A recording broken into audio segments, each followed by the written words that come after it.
ମୁଁ ଏକ ଭକ୍ତିପରାୟଣ ଏବଂ ରକ୍ଷଣଶୀଳ ହିନ୍ଦୁ ପରିବାରରେ ଜନ୍ମଗ୍ରହଣ କରିଥିଲି, ଯେଉଁଠାରେ ମୋ ଜୀବନ ହିନ୍ଦୁ ଧର୍ମର ରୀତିନୀତି, ଦର୍ଶନ ଏବଂ ଅଭ୍ୟାସ ଦ୍ୱାରା ଗଭୀର ଭାବରେ ଗଢ଼ା ହୋଇଥିଲା। ବାଲ୍ୟକାଳରୁ ମୁଁ ଧାର୍ମିକ ପରମ୍ପରାରେ ବୁଡ଼ି ରହିଥିଲି ଏବଂ ଆମର ପୈତୃକ ବିଶ୍ୱାସ ପ୍ରତି ସମ୍ମାନର ସହିତ ବଞ୍ଚିବା ପାଇଁ ତାଲିମ ପ୍ରାପ୍ତ ହୋଇଥିଲି। ମୁଁ ପ୍ରିୟଙ୍କି ମାକଲଙ୍କୁ ବିବାହ କରିଛି ଏବଂ ଏକ ସାନ ପିଲା ସହିତ ଆଶୀର୍ବାଦ ପ୍ରାପ୍ତ। ମୋ ବାପା ମାଙ୍କ କହିବାନୁସାରେ ମୁଁ ଯମଜ ଭାବରେ ଜନ୍ମ ହୋଇଥିଲି, କିନ୍ତୁ ଦୁଃଖ ଶୀଘ୍ର ଆସି ପହଞ୍ଚିଲା। ଯେତେବେଳେ ଆମକୁ ମାତ୍ର 3 ମାସ ହୋଇଥିଲା, ମୋର ଯମଜ ଭାଇ ଏକ ଅଜଣା ରୋଗରେ ଆକ୍ରାନ୍ତ ହୋଇ ପ୍ରାଣ ହରାଇଲା। ଏକ ଶିଶୁକୁ ହରାଇବାର ଦୁଃଖ ମୋ ବାପା ମାଙ୍କୁ ଶୋକ ଏବଂ ଭୟରେ ବୁଡ଼ାଇ ଦେଲା, ଏବଂ ମୋର ଦୁର୍ବଳ ଜୀବନ ପାଇଁ ସେମାନଙ୍କର ଚିନ୍ତା ବଢ଼ିଗଲା। ନିରାଶ ହୋଇ ସେମାନେ ଦିବ୍ୟ ହସ୍ତକ୍ଷେପ ଆଡ଼କୁ ଅଗ୍ରସର ହେଲେ। ମୋତେ ରକ୍ଷା କରିବା ପାଇଁ ବିଭିନ୍ନ ହିନ୍ଦୁ ଦେବାଦେବୀଙ୍କଠାରୁ ଆଶୀର୍ବାଦ ଖୋଜିଲେ।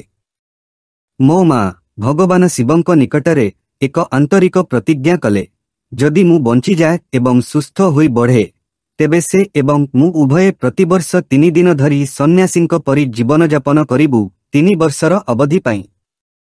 ଦିବ୍ୟ ଦୟାରୁ ମୁଁ ବଞ୍ଚିଗଲି ଏବଂ 2008 ମସିହାରେ ଯେତେବେଳେ ମୋର ବୟସ 20 ବର୍ଷ ହୋଇଥିଲା, ମୋ ମା ଏବଂ ମୁଁ ସେହି ପବିତ୍ର ପ୍ରତିଜ୍ଞା ପୂରଣ କଲୁ। ପ୍ରତିଜ୍ଞା ଅନୁସାରେ ପ୍ରତିବର୍ଷ ସାମୟିକ ଭାବରେ ବୈରାଗୀ ଜୀବନଶୈଳୀକୁ ଆପଣାଇଲୁ। ଏହି ସମୟରେ ମୋ ଜୀବନ ସମ୍ପୂର୍ଣ୍ଣ ଭାବରେ ହିନ୍ଦୁ ଧର୍ମର କପଡ଼ାରେ ବୁଣା ହୋଇଥିଲା। ତଥାପି ଭଗବାନ ମୋ ପାଇଁ ଏକ ଭିନ୍ନ ପଥ ପ୍ରସ୍ତୁତ କରିଥିଲେ, ଯାହା ମୁଁ କେବେ କଳ୍ପନା କରିନଥିଲି। 2009 ମସିହାରେ ଯେତେବେଳେ ମୁଁ କଲିକତା ବିଶ୍ୱବିଦ୍ୟାଳୟ ସହିତ ସଂଲଗ୍ନ ରାଇଡିଘିବି-ଏଡ୍ କଲେଜରେ ଇଂରାଜୀ ସାହିତ୍ୟରେ ସ୍ନାତକ ଡିଗ୍ରୀ ହାସଲ କରୁଥିଲି, ମୋର ଆଧ୍ୟାତ୍ମିକ ଯାତ୍ରା ଏକ ମୌଳିକ ଏବଂ ଅପ୍ରତ୍ୟାଶିତ ମୋଡ଼ ନେଇଥିଲା। ଆମର ଏକାଡେମିକ୍ ପାଠ୍ୟକ୍ରମର ଅଂଶ ଭାବରେ ମୁଁ ଲିୟମ୍ ବ୍ଲେକ୍ଙ୍କ ଦ ଲ୍ୟାମ୍ବ ଏବଂ ଦ ଟାଇଗର ଏବଂ ଜନ୍ ମିଲ୍ଟନଙ୍କ ପ୍ୟାରାଡାଇଜ୍ ଲଷ୍ଟ ପରି ଖ୍ରୀଷ୍ଟିଆନ କବିତା ଅଧ୍ୟୟନ କଲି।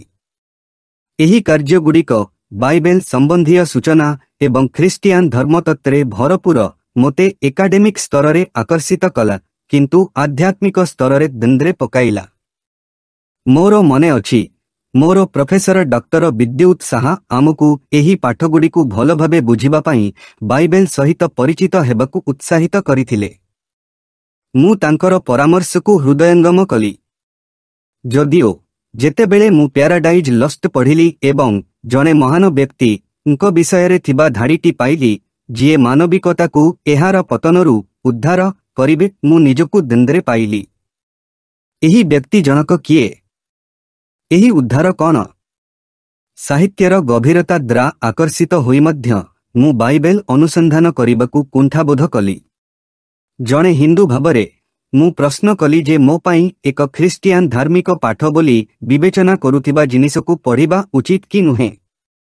ସେହି ସମୟରେ ମୁଁ ମୋର ଶିକ୍ଷାକୁ ସମର୍ଥନ କରିବା ପାଇଁ ପାଖ ଗାଁରେ ଏକ ଛୋଟ ଟ୍ୟୁସନ୍ ସେଣ୍ଟର ମଧ୍ୟ ଆରମ୍ଭ କରିଥିଲି, କାରଣ ମୋ ବାପା ମା ଆର୍ଥିକ ସଙ୍କଟରେ ଥିଲେ। ଆଶ୍ଚର୍ଯ୍ୟର କଥା, ଏହି ଗାଁର ଅନେକ ବାସିନ୍ଦା ରୋମାନ କ୍ୟାଥୋଲିକ୍ ଖ୍ରୀଷ୍ଟିଆନ ଥିଲେ ଏବଂ ଜଣେ ଦୟାଳୁ ଗ୍ରାମବାସୀ ମୋ ଟ୍ୟୁସନ୍ ସେଣ୍ଟର ପାଇଁ ତାଙ୍କ ଘର ମଧ୍ୟ ପ୍ରଦାନ କରିଥିଲେ। ଦିନେ ମୁଁ ବଚନୋତ୍ସବମ୍ ନାମକ ଏକ ଖ୍ରୀଷ୍ଟିଆନ ମାଗାଜିନ୍ ଉପରେ ଆଖି ପକାଇଲି। ଭିତରେ ଜଣେ ହିନ୍ଦୁ ମହିଳାଙ୍କ ସାକ୍ଷ୍ୟ ଥିଲା, ଯିଏ ଯୀଶୁ ଖ୍ରୀଷ୍ଟଙ୍କ ନିକଟରେ ପ୍ରାର୍ଥନା କରି ଦିବ୍ୟ ଆଶୀର୍ବାଦ ଅନୁଭବ କରିଥିଲେ। ଏହା ମୋତେ ଆଶ୍ଚର୍ଯ୍ୟ କରିଥିଲା। ଏହା କ'ଣ ହୋଇପାରେ ଯେ ଯୀଶୁ ଖ୍ରୀଷ୍ଟିଆନ ଭଗବାନ ଜଣେ ହିନ୍ଦୁର ପ୍ରାର୍ଥନାର ଉତ୍ତର ମଧ୍ୟ ଦେଇଥାନ୍ତି? ସେହି ସମୟରେ ମୁଁ ଭବିଷ୍ୟଦ୍ବକ୍ତା ଏଲିୟ 400 ବାଲ୍ ଭବିଷ୍ୟଦ୍ବକ୍ତାଙ୍କୁ ଭେଟିବାର ବାଇବେଲୀୟ ବୃତ୍ତାନ୍ତ ପାଇଲି। ସେହି ଘଟଣାରେ ଇସ୍ରାଏଲର ଭଗବାନଙ୍କର ପ୍ରକୃତ ଶକ୍ତି ମୋ ବିଶ୍ୱାସକୁ ଆହ୍ୱାନ ଦେଲା। ମୁଁ ଅନୁଭବ କରିବାକୁ ଲାଗିଲି ଯେ ଏହି ଭଗବାନ ଅଲଗା। ସେ ଅନେକଙ୍କ ମଧ୍ୟରୁ ଜଣେ ନୁହନ୍ତି, ବରଂ ସାର୍ବଭୌମ ଏବଂ ସର୍ବୋଚ୍ଚ। ଏହି ସାକ୍ଷାତଗୁଡ଼ିକ ମୋ ଭିତରେ କୌତୂହଳର ନିଆଁ ଜଳାଇଲା। ମୁଁ ଏକ ସାହସିକ ନିଷ୍ପତ୍ତି ନେଲି। ମୁଁ ବାଇବେଲ ପଢ଼ିବା ଆରମ୍ଭ କଲି। ମୁଁ ନୂତନ ନିୟମ ଉପରେ ଧ୍ୟାନ ଦେଲି ଏବଂ ଏହାକୁ 1 ବର୍ଷରୁ ଅଧିକ ସମୟ ଧରି ନୀରବରେ ନିରନ୍ତର ଭାବରେ ଅଧ୍ୟୟନ କଲି। ଧୀରେ ଧୀରେ ଆବରଣ ଉଠିବାକୁ ଲାଗିଲା। ମୁଁ ଦେଖିଲି ଯେ ମୁଁ ଯେଉଁ ହିନ୍ଦୁ ଦେବାଦେବୀଙ୍କୁ ଭକ୍ତି କରି ବଢ଼ିଥିଲି ସେମାନେ ବାଇବେଲରେ ପ୍ରକାଶିତ ଭଗବାନଙ୍କଠାରୁ ମୌଳିକ ଭାବରେ ଭିନ୍ନ ଥିଲେ। ମୁଁ ଯୀଶୁ ଖ୍ରୀଷ୍ଟଙ୍କ କାହାଣୀ ପାଇଲି, ଭଗବାନଙ୍କ ପୁତ୍ର ଯିଏ ନିଜକୁ ଦୁନିଆର ପାପ ପାଇଁ ଦେଇଥିଲେ ମୋର ପାପ ସହିତ। ମୁଁ ଧର୍ମାନ୍ତର ହେବାର କୌଣସି ଉଦ୍ଦେଶ୍ୟ ନେଇ ବାଇବେଲ ପଢ଼ିବା ଆରମ୍ଭ କରିନଥିଲି। କିନ୍ତୁ ଦିନକୁ ଦିନ ପୃଷ୍ଠା ପରେ ପୃଷ୍ଠା ମୁଁ ଯୀଶୁ ଖ୍ରୀଷ୍ଟଙ୍କୁ ଭଲ ପାଇ ବସିଲି। କେବଳ ତାଙ୍କର ଶିକ୍ଷା ସହିତ ନୁହେଁ, ବରଂ ତାଙ୍କ ହୃଦୟ ସହିତ। ତାଙ୍କର ବଳିଦାନ, ଉଦ୍ଧାର କରିବାର ତାଙ୍କର ଶକ୍ତି। 1 ବର୍ଷର ବ୍ୟକ୍ତିଗତ ଅଧ୍ୟୟନ ଏବଂ ଚିନ୍ତନ ପରେ ମୁଁ ମୋ ଜୀବନକୁ ଯୀଶୁ ଖ୍ରୀଷ୍ଟଙ୍କ ନିକଟରେ ସମର୍ପଣ କରିଦେଲି। ଏହି ନିଷ୍ପତ୍ତିକୁ ସ୍ୱତ କରାଗଲା ନାହିଁ। ମୋ ପରିବାର ଭାଙ୍ଗି ପଡ଼ିଥିଲା। ମୋର ସମ୍ପର୍କୀୟ, ପଡ଼ୋଶୀ ଏବଂ ବନ୍ଧୁମାନେ ମଧ୍ୟ ମୋ ବିରୁଦ୍ଧରେ ଗଲେ। ମୁଁ ଉପହାସ, ପ୍ରତ୍ୟାଖ୍ୟାନ, ଅତ୍ୟାଚାର ସହିଲି। ମୋର ବିଶ୍ୱାସକୁ ପରିତ୍ୟାଗ କରିବାକୁ ମୋ ଉପରେ ଚାପ ପକାଗଲା, କିନ୍ତୁ ମୁଁ ଦୃଢ଼ ରହିଲି। ମୋର ଦୁଃଖରେ ମୁଁ ଈଶ୍ୱରଙ୍କର ବିଶ୍ୱସ୍ତତା ଅନୁଭବ କଲି। ତାଙ୍କର ପ୍ରେମ ମୋତେ ବଞ୍ଚାଇ ରଖିଲା। ତାଙ୍କର ଆତ୍ମା ମୋତେ ଶକ୍ତି ଦେଲେ। ଯାହା ପୂର୍ବରୁ କ୍ଷତି ପରି ଲାଗୁଥିଲା, ମୁଁ ବର୍ତ୍ତମାନ ତାହାକୁ ଲାଭ ଭାବରେ ଦେଖିଲି, କାରଣ ମୁଁ ଖ୍ରୀଷ୍ଟଙ୍କୁ ପାଇଥିଲି। ତାଙ୍କ ବିଷୟରେ ଅଧିକ ଜାଣିବା ପାଇଁ ମୋର ଆଗ୍ରହ ଆହୁରି ବଢ଼ିଗଲା। ସମସ୍ତ ବିରୋଧ ଏବଂ ଅସୁବିଧା ସତ୍ତ୍ୱେ ଈଶ୍ୱର ମୋତେ ଅଧିକ ପଢ଼ିବା ପାଇଁ ଦ୍ୱାର ଖୋଲିଦେଲେ। ମୁଁ କଲିକତା ବାଇବେଲ କଲେଜରେ ମୋର ମାଷ୍ଟର ଅଫ୍ ଡିଭିନିଟି ସମାପ୍ତ କଲି ଏବଂ ପରେ ସ୍ୟାକ୍ସରେ ପୁରାତନ ନିୟମରେ ମାଷ୍ଟର ଅଫ୍ ଥିଓଲୋଜି କଲି। ବର୍ତ୍ତମାନ ମୁଁ ଏକ ପ୍ରସିଦ୍ଧ ଥିଓଲୋଜି ବିଦ୍ୟାଳୟରେ ହିବ୍ରୁ ବାଇବେଲ ଏବଂ ୟହୁଦୀ ଅଧ୍ୟୟନରେ ପିଏଚ୍ଡି କରୁଛି। ଏହି ବର୍ଷଗୁଡ଼ିକର ଶିକ୍ଷାଗତ ଏବଂ ଆଧ୍ୟାତ୍ମିକ ଅଭିବୃଦ୍ଧି ମୋର ବିଶ୍ୱାସ ଏବଂ ଆନକୁ ଗଭୀର କରିଛି। ଆଜି ମୋ ଜୀବନର ଲକ୍ଷ୍ୟ ସ୍ପଷ୍ଟ।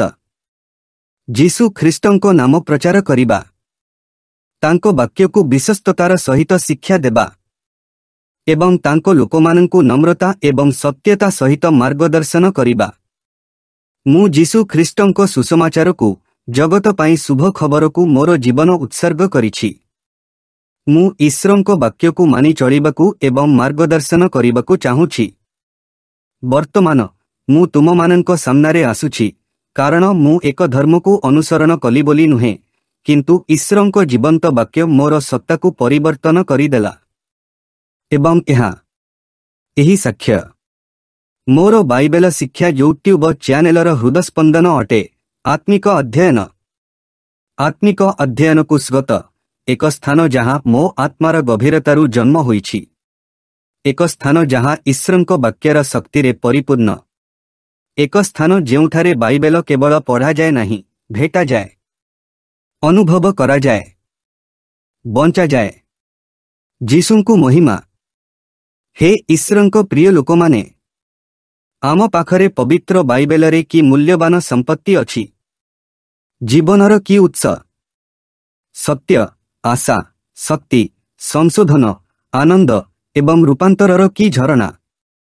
ଏହା କେବଳ ଏକ ପୁସ୍ତକ ନୁହେଁ, ଏହା ଜୀବନ୍ତ, ନିଶ୍ୱାସ ପ୍ରଶ୍ୱାସ ନେଉଥିବା, ଈଶ୍ୱରଙ୍କ ଦ୍ୱାରା ନିର୍ଦ୍ଦେଶିତ, ଆତ୍ମା ଭରା ବାକ୍ୟ ଯାହା ଜୀବନକୁ ଭିତରୁ ବଦଳାଇ ଦିଏ। ପ୍ରଭୁଙ୍କୁ ପ୍ରଶଂସା। ଏବଂ ତଥାପି ଆମେ କେତେଥର ଉପର ଠାଉରିଆ ଭାବରେ ଦେଖୁ। ଆମେ କେତେଥର ଗୋଟିଏ ପଦରୁ ଅନ୍ୟ ପଦକୁ ଡେଇଁଥାଉ। ଆମେ କେତେଥର ମହିମା ଏବଂ ରହସ୍ୟକୁ ହରାଇଥାଉ କାରଣ ଆମେ ଏହାକୁ ଶୀଘ୍ର ଶେଷ କରିବାକୁ ଚାହୁଁ। କିନ୍ତୁ ଏଠାରେ ଆତ୍ମିକ ଅଧ୍ୟୟନରେ ଆମେ ଏକ ଭିନ୍ନ ପଥ ନେଉଛୁ। ଏକ ଗଭୀର ପଥ। ଏକ ଭରପୂର, ଅଧିକ ଆନନ୍ଦଦାୟକ ପଥ। ଅଧ୍ୟାୟାନୁସାରେ ଅଧ୍ୟୟନ ଏକ ପଦ୍ଧତି ନୁହେଁ, ଏହା ଆତ୍ମାର ଏକ ଆନ୍ଦୋଳନ। ଏହା ହେଉଛି ଈଶ୍ୱର କିପରି ତାଙ୍କର ମହାନ କାହାଣୀ ପ୍ରକାଶ କରନ୍ତି। ଏହା ହେଉଛି ଆମେ କିପରି ଆଦି ପୁସ୍ତକକୁ ପ୍ରକାଶିତ ବାକ୍ୟ ସହିତ ସଂଯୋଗ କରୁ, ଭବିଷ୍ୟତବାଣୀକୁ ପୁରାଣ ସହିତ, ପ୍ରତିଜ୍ଞାକୁ ଶକ୍ତି ସହିତ। ଯେତେବେଳେ ଆମେ ବାଇବେଲକୁ ଅଧ୍ୟାୟ ଅନୁସାରେ ଅଧ୍ୟୟନ କରୁ, ଆମେ କେବଳ ପଢ଼ୁନାହୁଁ, ଆମେ ପାଠ୍ୟରେ ପ୍ରବେଶ କରୁଛୁ। ଆମେ ଅବ୍ରାହମଙ୍କ ସହିତ ଚାଲୁଛୁ, ଜିରିମିୟାଙ୍କ ସହିତ କାନ୍ଦୁଛୁ, ଦାଉଦଙ୍କ ସହିତ ଲଢ଼ୁଛୁ, ପାଉଲଙ୍କ ସହିତ ଶିଖୁଛୁ। एवं प्रत्येक धाड़ी जीशुंकु देखुछु। प्रत्येक अध्याय एक दिव्य रत्न, पितांक हृदयरु एक लिखित चिठी। जेतेबेले तुमे अध्याय अनुसारे जाओ, तुमे जान कौन हुए? तुमे दिव्य चिंताधारार प्रवाह देख। तुमे ईश्वरंक हातर गतिकु अनुसरण कर। तुमे मुक्तिर ताल सुनिबाकु आरंभ कर। एवं हठात एही पुस्तक जीवंत होई जाए। एहा तुम भितरे अग्नि परी जड़े जहाँ तुमर हाड़े बंद होई रही थाए। जिरिमिय पुस्तक अध्याय 20 पद 9। एवं सुन प्रिय बंधुगण, मु बाइबेलर अध्याय अनुसारे अध्ययन करी जीशुंकु जानिली। हाँ, मु कोनोसी चर्चकु जिबा पूर्वरु, मु कोनोसी उपदेश सुनिबा पूर्वरु, मोते केही उपदेश देबा पूर्वरु खुद ईश्वर निज वाक्य माध्यमरे उपदेश देले। पृष्ठा परे पृष्ठा, अध्याय परे अध्याय, सत्य परे सत्य। आउ वर्तमान मु विश्राम नहीं पारिबी नहीं जेपर्यंत मु तुमको सेही समान जागरण अनुभव करिबारे साहाय्य न करिछि। सेही समान साक्षात्कार। कारण मु जाने, हाँ मु जाने, जेतेबेले आमे एकत्र बाइबेल खोलिबा एवं अध्याय परे अध्याय गभीरकु जिबा, तुमे सेही परी रूपांतरित हेबो जेपरी मु होइथिली। तेनु मु तुमको पचारुछि, तुमे प्रस्तुत अछो कि? तुमे भोकिला अछो कि? तुमे केवल प्रेरणादायक उद्धृति किंबा संक्षिप्त भक्ति अपेक्षा अधिक पाइबाकु तृषार्त कि? तुमे केवल सूचना पाई नुहे, प्रकाश पाई बाइबेल रे बुड़ीबाकु चाहुछो कि? तेबे मो सहित जोग दियो, एही यात्रारे जोग दियो एवं आसंतु एकत्र बाइबेलर संपूर्ण शक्तिकु अनलक करिबा। अध्याय परे अध्याय, घरबरु घरबकु, रूपांतररु रूपांतरकु। हे ख्रीष्टंक प्रिय, मु तुमको किछि कहिबाकु दियो जहाँ मो भितरे एक पवित्र अग्नि परी जळुछि। अध्याय परे अध्याय बाइबेल अध्ययन करिबा केवल एक बौद्धिक अभ्यास नुहे, एहा जीवंत परमेश्वरंक सहित एक साक्षात्कार। प्रतिथर मु एही पुस्तक खोलिली, प्रतिथर मु एक पृष्ठा ओलटाइली, प्रतिथर मु एकक अध्याय सहित बसिली, मु एहाकु केवल पढ़िली नहीं, एहा मोते पढ़िला। एहा मो हृदयकु खोजिला, एहा मो आत्माकु भेद कला, एहा मो पापकु उन्मोचन कला, एहा मोर आशाकु जाग्रत कला, एहा मो मनकु पुनरुद्धार कला, एवं एहा मो आत्माकु पुनरुत्थान कला। हालेलुया। एहा कोनोसी साधारण पुस्तक नथिला, एहा जीवंत थिला, एहा सक्रिय थिला, जे कोनोसी दुईधारिया खंडा ठारू तीक्ष्ण। हिब्रू पुस्तक 4 अध्याय 10 पद। एहा मोर गभीर भयरे कहिबा आरंभ कला, मोर नीरव संदेह, मोर लुक्कायित युद्ध एवं मोर पोती होइथिबा स्वप्न। एहा मोते निंदा कला नहीं, एहा मोते जाग्रत कला, एहा मोते लज्जित कला नहीं, एहा मोते रक्षा कला। मु बेदी डाकरा माध्यमरे ख्रीष्टंक निकटकु आसिली नहीं, जणे उपदेशकंक प्रवचन माध्यमरे नुहे, एक भावप्रवण अनुभूति माध्यमरे नुहे, किंतु अध्याय अनुसारे बाइबेल पढ़िबार पवित्र ताल माध्यमरे। तुमे विश्वास करि पारिबो कि जीशु मोते सेठारे भेटिले, पदगुड़िक मध्यरे, अध्यायगुड़िकर प्रवाहरे, दिव्य कहानीर उन्मोचनरे। एवं अनुमान कर कौन? मो सहित जहाँ घटिला ताहा तुम सहित घटिपारे, तुम परिवारकु, तुमर पड़ोशी मानंकु, तुम देशकु। कारण जेतेबेले वाक्य तुम आत्मा भितरे प्रवेश करे, किछि सबुदिन पाई बदली जाए। मु पृष्ठभूमि स्तरर परिवर्तन विषय कहू नहीं, मु गभीर मूल, आत्मा भरा, जीवन पुनर्विन्यास, अनंत काल पुनः अभिमुखी रूपांतर विषय कहूछि। हाँ, एही पुस्तक शक्तिशाली कारण एहा तुमको कहिथाए जे परमेश्वर किए, किंतु एहा अधिक शक्तिशाली कारण एहा तुमको देखाए जे तुमे किए। एहा तुमर भांगी जीवा देखाए, किंतु सेठारे तुमको छाड़ी दिए नहीं। एहा तुमको मरुभूमि को नहीं जाए, किंतु शक्ति रे तुमको बाहर करिथाए। एहा तुमको नियम देखाए, किंतु तापरे तुमको क्रूस निकटकू आनी थाए। यह तुमको जड़े उद्धारकर्तांको आवश्यकता देखाए एवं तापरे तांकर घरमय नाम प्रकाश करे, जीसु ख्रीष्ट जीवंत परमेश्वरंको पुत्र। सर्वदा तांको नामर प्रशंसा कर। एवं बंधुगण, जेतेबेले तुमे अध्याय अनुसारे बाइबल पढ़िबाकू प्रतिश्रुतिबद्ध हुओ, तुमे पवित्र आत्मा को गति करिबाकू स्थान दियो। ढांचा प्रकाश करिबाकू स्थान, रहस्य उन्मोचन करिबाकू स्थान, मूलकू गभीर करिबा एवं दृष्टि को प्रशस्त करिबाकू स्थान। तुमे देखिबाकू आरंभ कर जे मोसा किपरि ख्रीष्टंक सहित संयुक्त अछंती। दाऊदंक गीत किपरि काल्भरीर क्रंदनरे रक्त जुडुबुडु अछंती। भविष्यद्वक्ता माने किपरि सुसमाचाररे प्रतिध्वनित हुअंती, किपरि क्रूस प्रत्येक चुक्ति पूर्ण करे एवं तुमर कहानी तांकोठारे किपरि बुना होईछि। आजि तुमे दुर्बल अनुभव करुछो कि? वाक्य पढ़। तुमे हजि जाइथिबा परि अनुभव करुछो कि? वाक्य पढ़।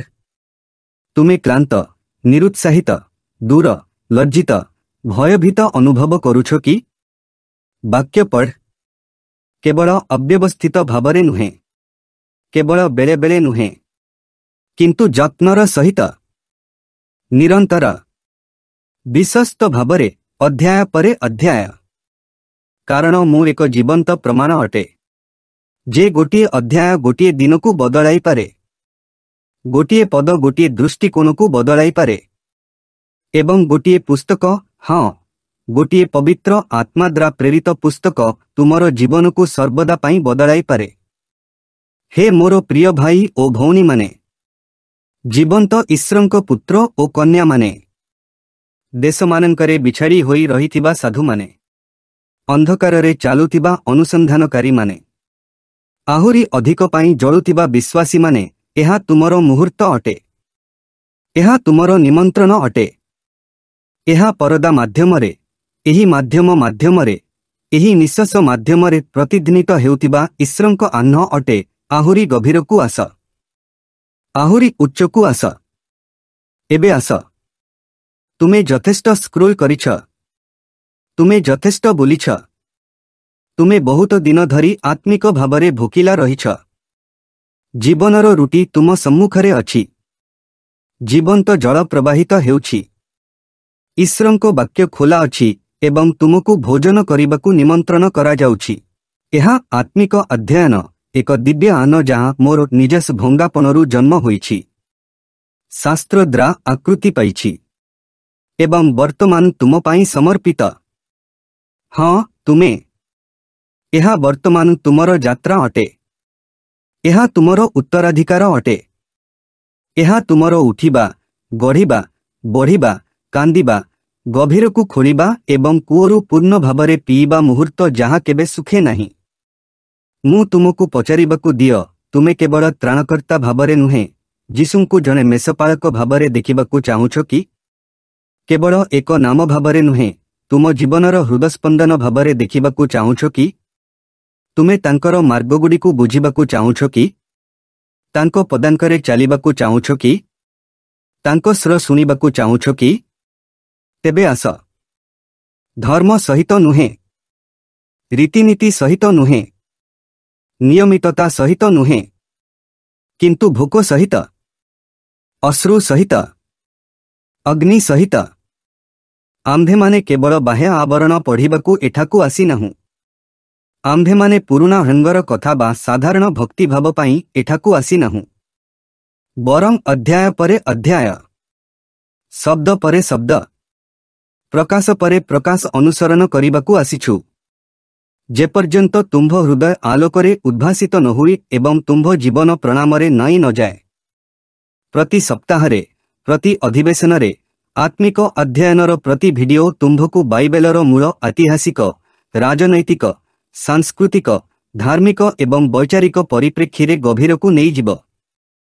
नूतन नियमरू आरंभ करी आम्भे माने जीशुंक सहित चलिबा, पापी मानंक सहित भोजन करिबा, भूत मानंकू सामना करिबा, परम सुखर पर्वत उपरकू चढ़िबा, झड़ी समुद्ररे यात्रा करिबा, आश्चर्य कर्म देखिबा, एवं क्रूसर पादतले आंठेइबा।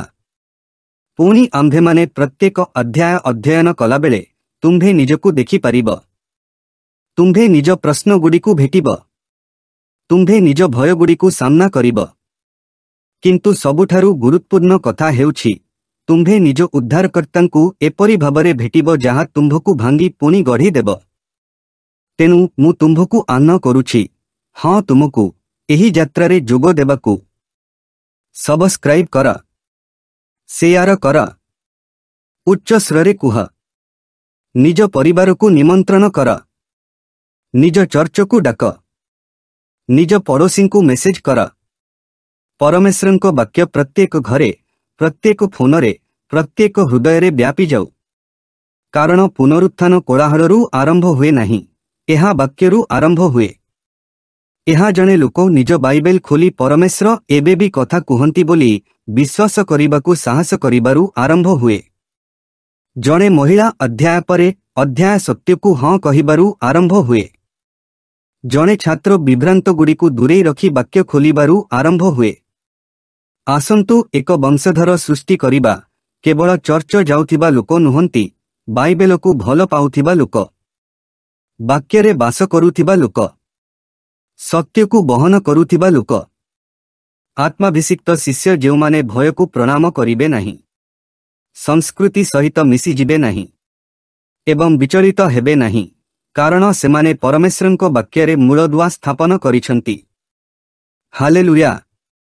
तेनु आस, आस एही रास्तारे मो सहित चल।